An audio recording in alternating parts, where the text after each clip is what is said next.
I'm Marnie, and I've been obsessed with documentaries. And I'm Chrissy. I haven't, but I'm giving it a go. We watch so you don't have to. Or maybe you do, and just want a completely fact-free synopsis. Expect spoilers and tangents. Because we're not here to educate. We trade accuracy for entertainment every time. This is the Gist Project. Hello, hello, hello. Good morning, Moon. Good morning. We're back at it with yet another interesting documentary. It was really, believe it or not, a learning experience for me. I can't wait to hear your feedback, and I actually have a little game. Oh, okay, yeah. That I didn't tell you about. Okay, good. So in the spirit of never preparing, but I do think that this is going to just bring out some of your best quotes. Oh, okay. I deep belief. Okay. Deep-rooted belief. So we're here to talk about Minted. Yes. The rise and fall of the NFT. Is that the full name? I believe so. Okay. So my question for you.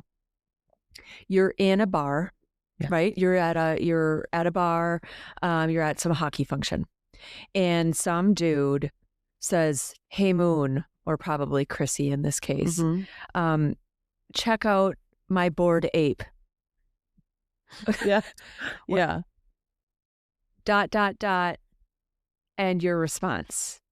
No response. I'm just starstruck, drooling. Oh my God. You have hundreds of thousands of dollars and this is what you bought? Right. Yeah. No, I saw that dude. Right. And I thought, nope, no girl is curious. Oh, you're talking about the two guys standing in line with their coffees with the identical New York City hats? Yes. I couldn't get over that, where he's like, instead of the fresh Jordans, check out this grape ape, or whatever that is. Yeah. I thought the same thing. Like, this is you're using like a screen, it's like, check out my screensaver.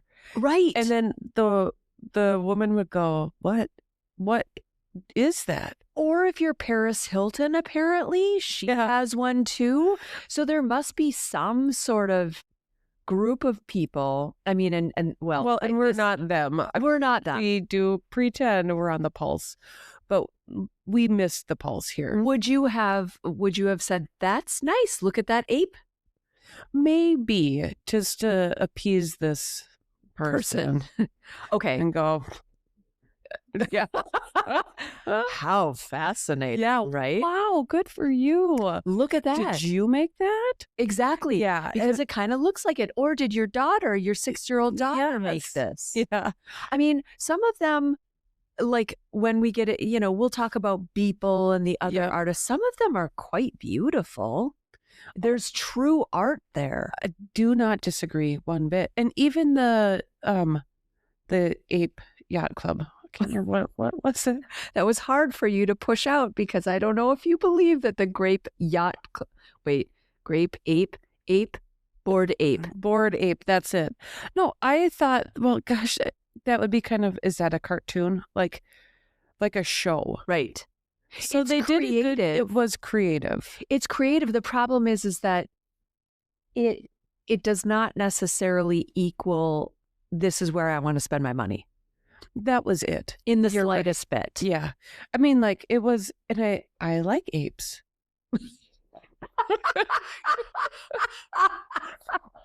I do, Yeah. So Jane Goodall, bless her, she's dead now, but she studied chimpanzees. She did. And Diane Fossey studied apes.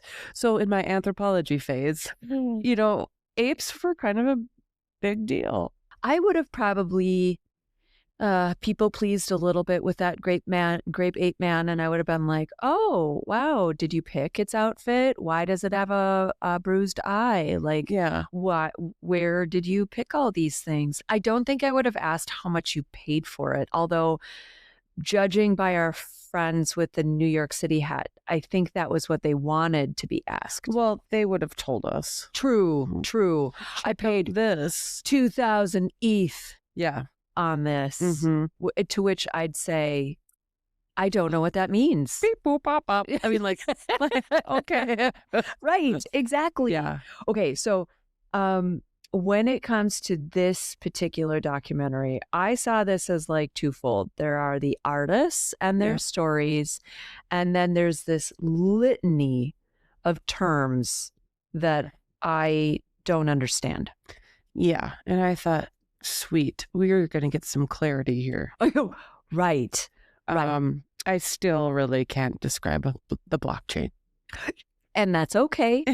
But could you tell us about the synopsis of the doc? Yes. So this is about, well, NFTs, non-fungible somethings.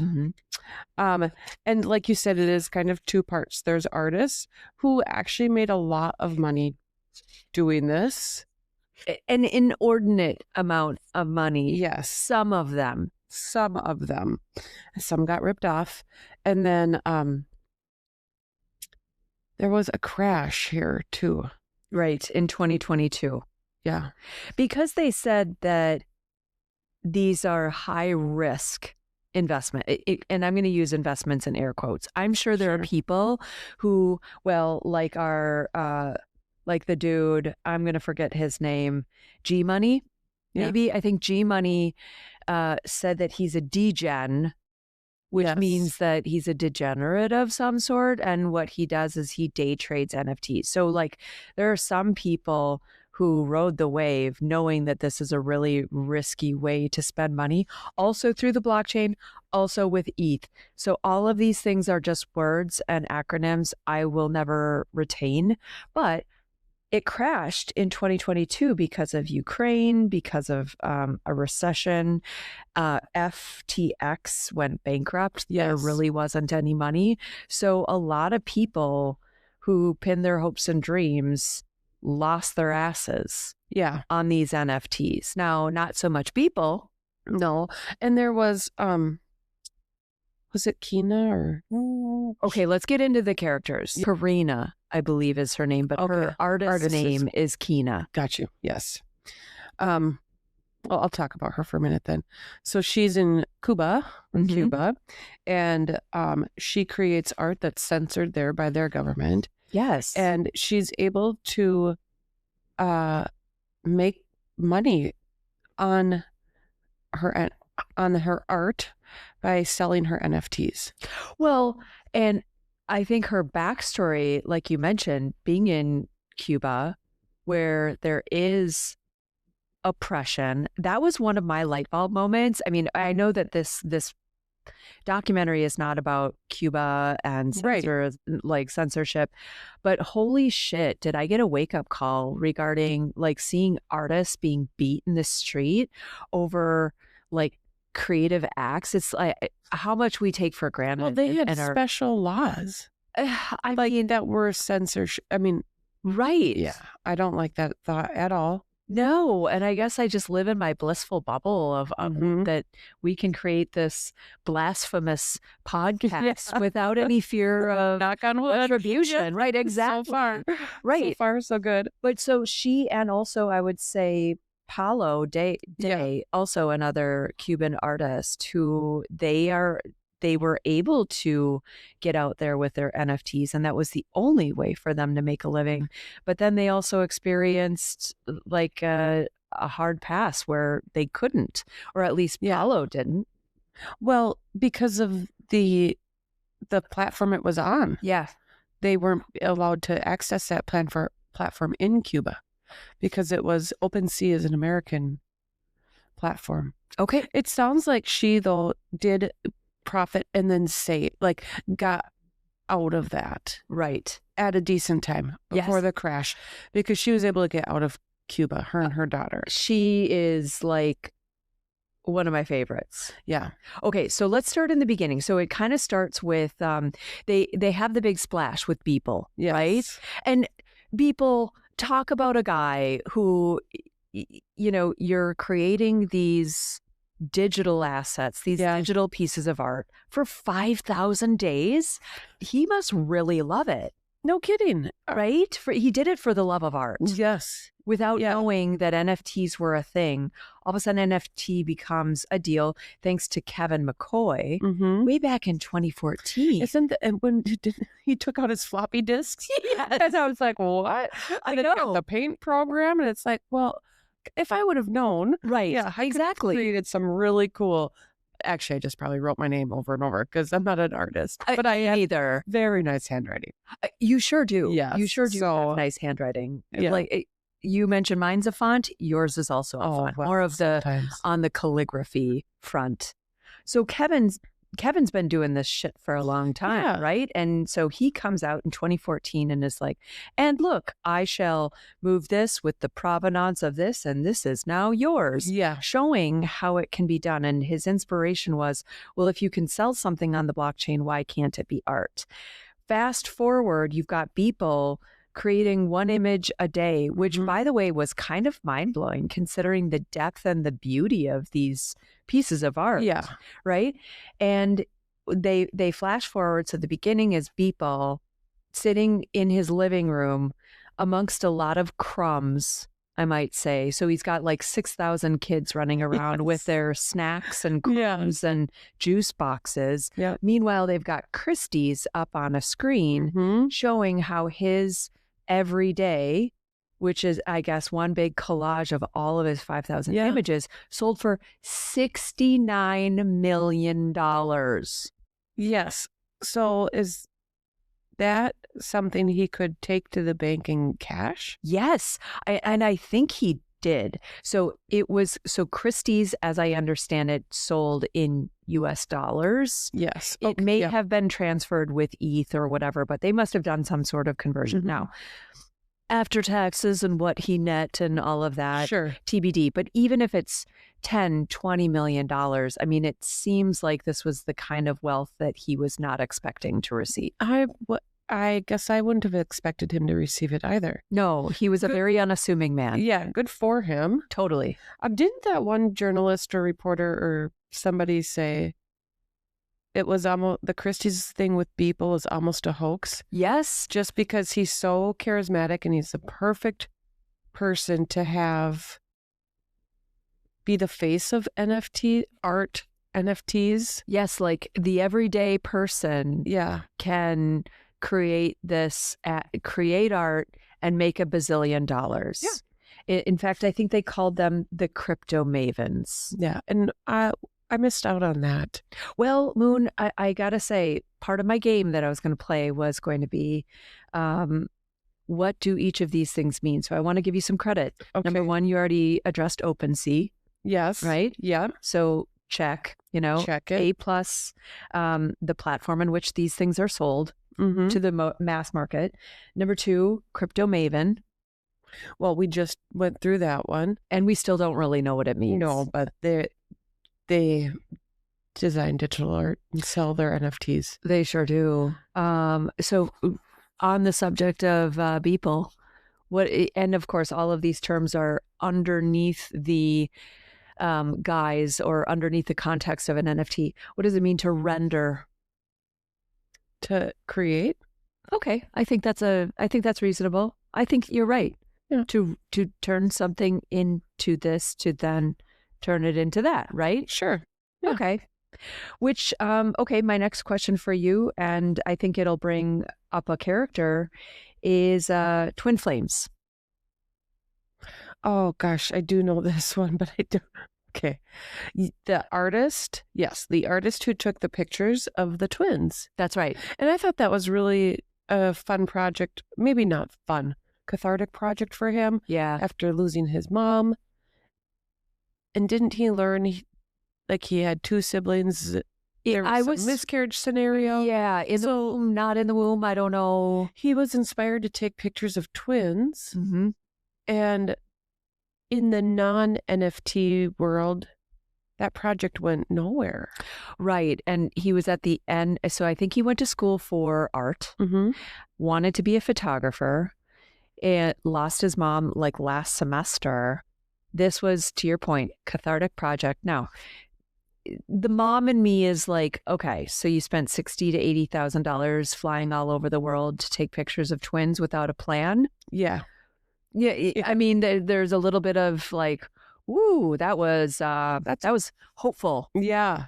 But luckily for, I think his name is Justin Aversano. Yes. Yeah. He was able, first of all, the pictures were beautiful. And he then turned them into NFTs. They didn't say how much he was able to sell his gallery for.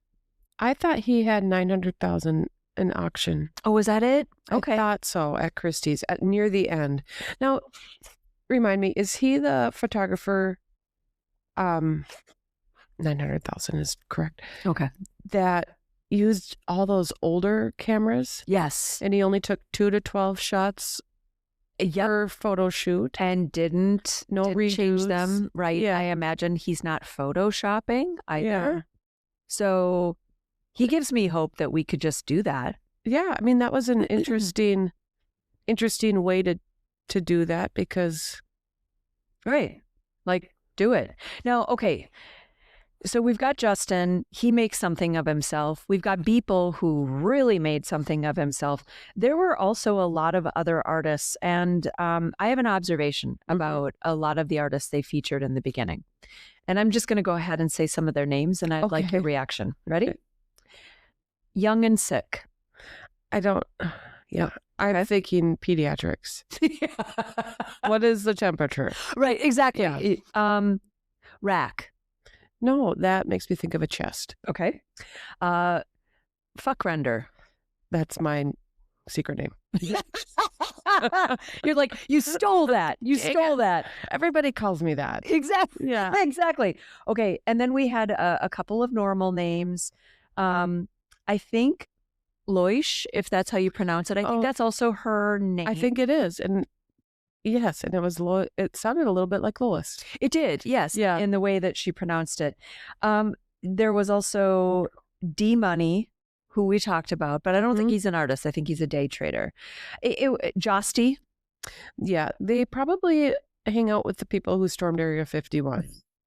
Like some of the names. Absolutely. Yeah. Yeah. And then Beeple is different. It is different. Yeah. So we've got, I mean, and so we have true artists here. Like, and we get it from the way they came together at this NFT conference and the beautiful costumes. Yeah. Like how they put jewels on their eyebrows. I mean, like there was a lot of creativity like flowing. Did you get that sense? Yeah. And I always am excited for like artists to be successful. Me too. Because they are some of the neatest and most stylish people. They really are. Do things like, gosh, if I could just do jewels on my eyebrows, right? Wouldn't that be fun? It would. And then when we would step outside, yeah, people would go, "What? Get back inside." Yes, but if we were artists, true, and that's what we did, right? Bring it. Now, okay. It'd just be like, oh, she's that artist. Yeah, there she goes. Yeah. She's got the orange hair with the orange eyebrows with the jewels. Yes. Which is Diana Sinclair, who is absolutely stunningly beautiful. Yes, she is. And that creative look. And I loved what she did with her swimming photos. So, yep. And it sounds like swimming wasn't necessarily a positive thing for her. No, it doesn't sound like she loved it. I have a friend I graduated with, Sam French. I think I can say her name because she is an artist. Okay. I'm going to send you a screenshot so you can put it on. Great. She creates the most beautiful artwork. And that is water-based as well. Really? Yes. And she's gotten like a cover on a book. Wow. And I think she had an opening or art show. I'm going to get the country wrong, but somewhere in Asia. Okay. And it's like, but you'll know once you see it. You're like, that is gorgeous. Wow. So she paints. Yeah, we'll put it up there. Well, okay. Well, Sam French. French. Yep. She and I graduated together. And I think she would know who I was. Even. Absolutely. Yeah. I mean, she may be excited about your fame and fortune. Of course. You know, or she may have already heard about you and said, you know, can I do your cover art? Exactly. And we'll say, no, we already have. Thank you. We have someone. We appreciate that. Yeah. You know, sell it to your next magazine. Yeah. Sam, I can't wait to see it. Another artist, Latasha. This is the one who did, like, she was the rapper, right? Yes. So she was even more than an artist. Yes, she was. She made, did she make the first music video to be sold? Yep. As an NFT? Yes. So in that moment, then I thought, oh, is this how we're supposed to support our favorite musicians? It's another way, I guess. I don't know if they do that, though. Well, what's interesting, so with regard to Latasha, so she kind of self-admittedly said, look, I was making these videos using what very little money I had because I believed in the art. And when she was approached the more mainstream means of making money doing what she loves, they told her, be more bubblegum pop artist, lose weight, do all kinds of, so they tried to like fit her in a box using her words. And she said, I don't want to do that. I want to remain independent. And so she was sticking to her morals and her compass here. And and then all of a sudden NFTs kind of fell in her lap. And so she took one video that she hadn't released and then turned that into an NFT, and away she went. And then turned her NFT experience into a seminar type, educational type thing for other artists. I loved that for her. And I got to tell you, I listened to the music a little. I liked it. Not bad. Not bad at all. Yeah. I mean, for somebody who it doesn't have somebody writing songs, doing everything for her, although it seemed like she had a team who was invested in her for all the right reasons. She's very talented. Yeah. So you're right. So she not only created the music NFT, but then she also helped other people. And it was the BIPOC community that she targets to say, you too can create an NFT. Yeah. So Moon, I have a thought. Yeah. What if we took our plants and we took a picture of our plants and then we had a little sign and we gave each plant a personality, and then eventually we started to bring the plants together, and then the plants would be friends, or then we could create plant babies. So what we're already doing in our heads. Exactly. What we're already doing. The world. And then we can mint them, which, by the way, next pop quiz. What does it mean to mint?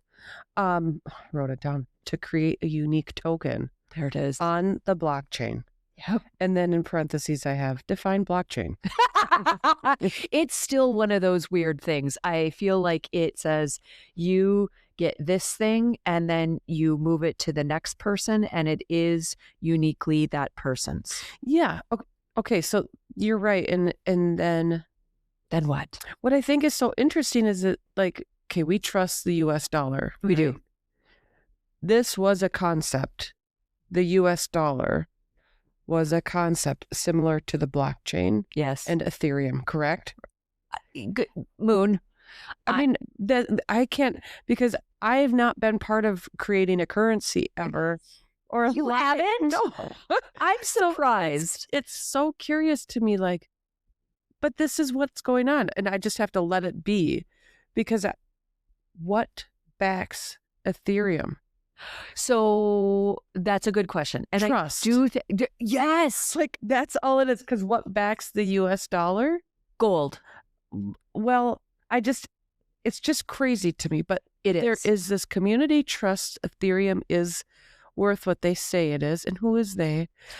These are all my other questions. But yeah, the blockchain is that public ledger. Yes. That records the digital transactions. So great job. That blockchain was on my list, and I also thought that's a hard one.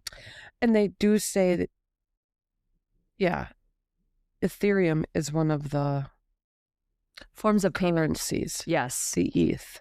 And I'm not going to hold you to that one, because we're just going to put that over on a shelf, considering neither you or I can speak intelligibly about this. I can't speak intelligently about many of these things. No, I tried. Right? I do try.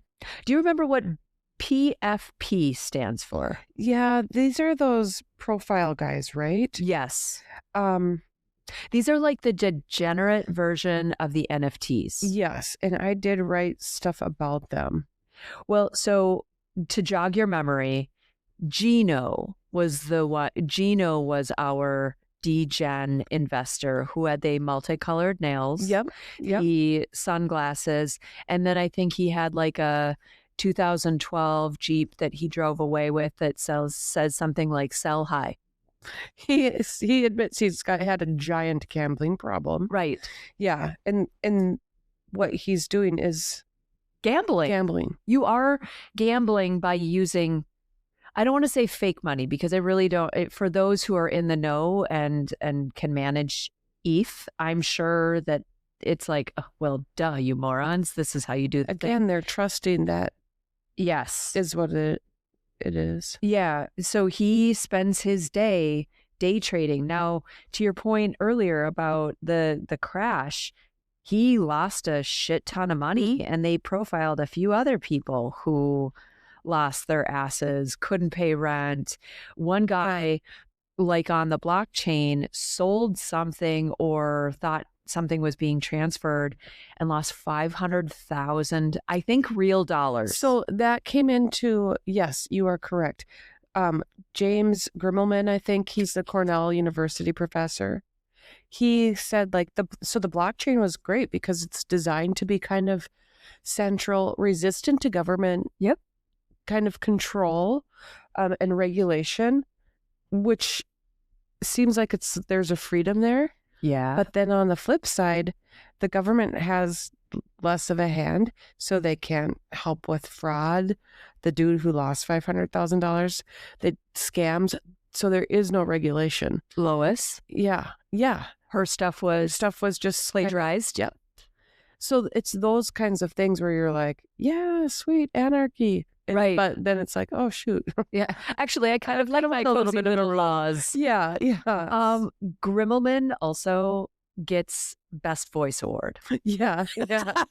I pictured him. You could have taken him out of that documentary and very easily put him in a Harry Potter LARPing scenario, like the live action role play. Yeah. And I would have believed it 1000%. Yeah. And I think I would have wanted to be his friend. And you could know he's just comes off as terribly smart. Oh God, yes. I mean, his enunciation, his knowledge of a particular topic. Yeah, I really liked him. Okay, next pop quiz. What happened with Paris Hilton and Jimmy Fallon? They had their drunk ape. They had their Bored apes. Their Bored Ape Yacht Club profiles, avatars, whatever these guys are. Yeah. They each had one.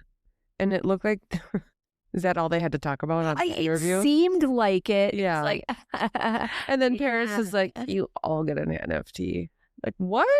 Right. Are you Oprah all of a sudden handing out NFTs? If I was a bit in the audience, I'm like, is that a good thing? Right. Like, is it like a stick of gum or is it $500,000? Or like you get it and then all of a sudden it has some sort of little gremlins associated with it that it tracks your every move. I mean, my NFT would still be sitting wherever here's your... Thank you, Paris. Yeah, thanks. What I found nothing interesting about that moment too is one of the journalists mentioned that this was like not only like the height, but also the absolute low point of NFTs, where on one hand, it brought all of this celebrity visibility. Yeah. But yet it was this low point because now it's like you've got Paris Hilton talking about her Bored Ape on a nighttime TV show where it's like, okay, the fun is kind of lost now. And that is kind of the turning point. Right. For the whole NFT thing. And also Latasha. So in the beginning, Latasha was in her costumes and her beautiful, kind of artist wear. And then there's a point where she's just wearing a Portland sweatshirt. Yeah. Did you see that? I was like, oh, flush. I wonder if you went to see our man with the large leak. Exactly. Right? So it seems like she also kind of lost out a little bit where maybe her art wasn't selling quite as much. And maybe that's where this overlap into the I'll help other artists. And I love how she mentioned that she went from like 30 people in a room to 100 people in a room. I was like, you go, girl. that shows the interest was growing. And toward the end, and not that we need to end this, but there was this, sentiment that sure, NFTs are not what they were in the height of 2020 and 2021, but they're not gone. They're still a thing. And they keep pointing out, and it's true, art evolves. Yeah. Evolves. Sometimes it feels like ahead of the time, but it does evolve. It's not going away. What do you think about Beeple's digital rendering and that big art festival that he threw? Well, I thought that was pretty cool. What I do like about the thought process, and they stopped doing it now, but at first when this started, those artists got royalties every time those things were transferred. Right. So it really was like a neat way to buy art from an artist you support. Yes. I just got a little drawing in Fargo. It was really, it spoke to me. And it was, I could tell, I mean, I never had seen this artist before, and you could tell it was like made on purpose. And I thought, oh, I can spend $25 on this. Yes. I like it. It brings me happiness, and I'm supporting somebody local. Right. So things like that really give me joy. It matters, doesn't it? But they took that away. Yeah, they did. So I know. They made it into something kind of crappy. Right. So now the artists no longer get the resale royalty kind of royalties, which really sucks, especially in light of the degens who are selling it here, there, and the other way. And the only bit of information I got from that was that you track how much it's been bought and sold, and that tells you something. But then I got super bored with it. I know. Then they made it, like, Gino made a collection. Here's my collection of apes, and then I sold it as, I'm like, okay, well. I know. This mutant plus this mutant. Bobby watched it with me, and he goes, so is it like Pogs? What's a Pog? Don't you remember when we were younger? Those Pogs were like, I never did it, but he must have. It was a boy thing in elementary school, and they were like round coins. No. Oh, look it up. Okay. And then you traded your Pogs. Is whoosh over my head. I never really had Pogs. Okay. I think Katie did. But yeah, I think there were different kind of characters. And is this like a precursor to Dungeons and Dragons where you get those little cards? That's been around for a long time. Okay. Maybe something like Garbage Pail Kids. I do love those. Not collector, but like, I'm buying. Mom, please, can I get these Garbage Pail Kids? Right. And then you own Garbage Pail Kids? No, my mom would never buy me those. Of course not. No, Karen. Oh, but I've seen them. Right. Me too. I had a couple. I think that I came across them through ways and means outside of, my parents procuring them for me, because they were probably like, why would I get you that kind of thing? Although now if my kids were to come and want something similar, I'd be like, why would I get you that? If they were like, Mom, there is this NFT I really, really want. I just need 3 ETH. I wouldn't even know how to respond and support that ask. Also, I know now enough to say, I'm not spending 3 ETH on that. No, because an ETH is expensive. I think so. It's a couple $1,000s. Yeah. Although we should be hip to the currency exchange. That was one thing I thought about doing and then didn't. No, we have a lot of really good thoughts. We do. Yeah. We do. We come with a plethora. Yep. So I will hold on to this potential of the plants talking to plants and then creating a whole life of these houseplants. I think they would love that. Right? Yeah. This could be a thing. It could be our next creative venture. Well, Blanche had a lot of babies. Exactly. And who has Blanche variegated? Who has she been sleeping with? Exactly. Right? And like I asked her that. Mum's the word? Sealed. Yep. Okay. Yep. Well, there's going to be a way to crack this. Mm-hmm. All right. So we, toward the end of our documentary, so we went through the series of artists. They all have an interesting story. There's this hope. There's this desperation. I think it gave artists a platform, which is fantastic. Some made a mint, pun intended. Others, not so much. They lost out. Beeple threw this big festival, and he showed how he made one of his everydays, which really got the crowd going. Yep. Jason started a studio. Did you see what Jason was doing at the end of it?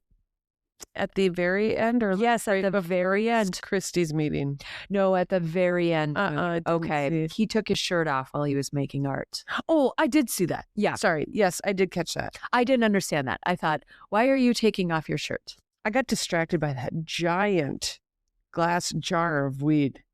Oh, I missed that. Oh, he was with a friend, and Bobby and I mean, like, we really got our kicks on this because he was like smoking this big fat joint. And then he's like, yeah, I'm going to go to Christie's, man. And I did. And he's like, oh man, this is fucking awesome. Like, yes. Okay, cool. The Christie's man is there in his like, and they're in their masks, Savile Row suit as like, I can't fucking believe this dude. Yeah. I was like, oh, that was so funny to me. On one hand, I applauded him because it's like, you be you, man. But that's where he can be, because if an artist can make their money, right, just enough to continue to make their art, I feel like what a cause to support. Right. Yeah. And a dream come true. Although I'd be curious to find out the statistics of like artists who make it and can sell for $900,000 or 26 million. I mean, these are numbers that I think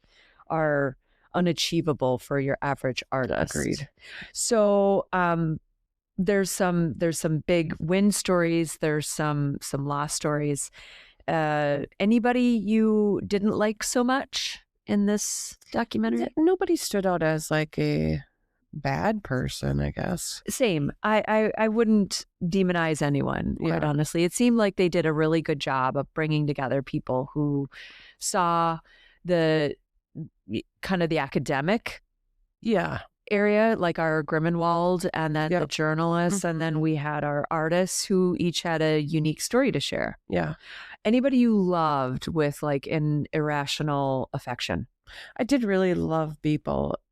He was who he's like, if indeed there was some sort of ploy to get him to be the poster boy for NFT, that was a good choice. Well, and quite honestly, the Beeple who we saw in the raw footage storming around with his kids, giving hugs, saying holy fuck and stuff like that with the cross. He also seemed to be the same guy behind the scenes about to throw this like massive digital art ceremony. So like in the whole camp of money changes you, I guess, you know, Beeple is one of the few. He's immune. Exactly. He's totally immune. I got to say my favorite, and you mentioned her early on, Karina. Yeah. I love that she made the art, even though it was polarizing and politically charged. I love that she was a single mom who made it and saved her money and got out. She said that she had never left the island, and she moved all the way to Spain. I mean, that woman's resilience and courage and her savviness, quite honestly, to beat the system, get out, and make something. No for herself. kidding. I got goosebumps thinking about that woman and her resilience. So I had to put her down as my favorite. Second to that, Latasha. I also really, really liked her, and I liked her art. Yep, and her music, and then of course Grimmenwald. Yes, the professor. The professor, exactly. And his name just fits. It really does. Works. Along with his voice. All right, Moon. Anything else to add before we go into what we'd put on a t-shirt? I don't think so. I think that all was good. Okay. All right. T-shirt time. What would you put on a t-shirt or a bumper sticker? Somebody at one time said, well, I thought the value of that was $0. I thought that was kind of funny. Like, shit, you can sell that?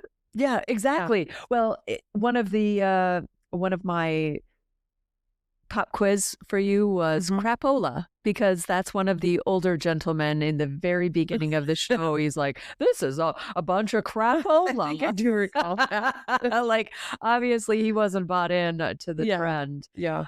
I really liked any collective delusion. Do you remember one of the collectors said, yeah, I've got like 60 to 100 million. Yes. He had a Nike t-shirt. I remember this guy. Right? Yeah. And obviously, so if you're wearing a Nike t-shirt in this and you've got 100 million versus of any NFT, you know that's a custom made Nike shirt. Like that dude, everything, he probably had some bespoke curation of his outfit.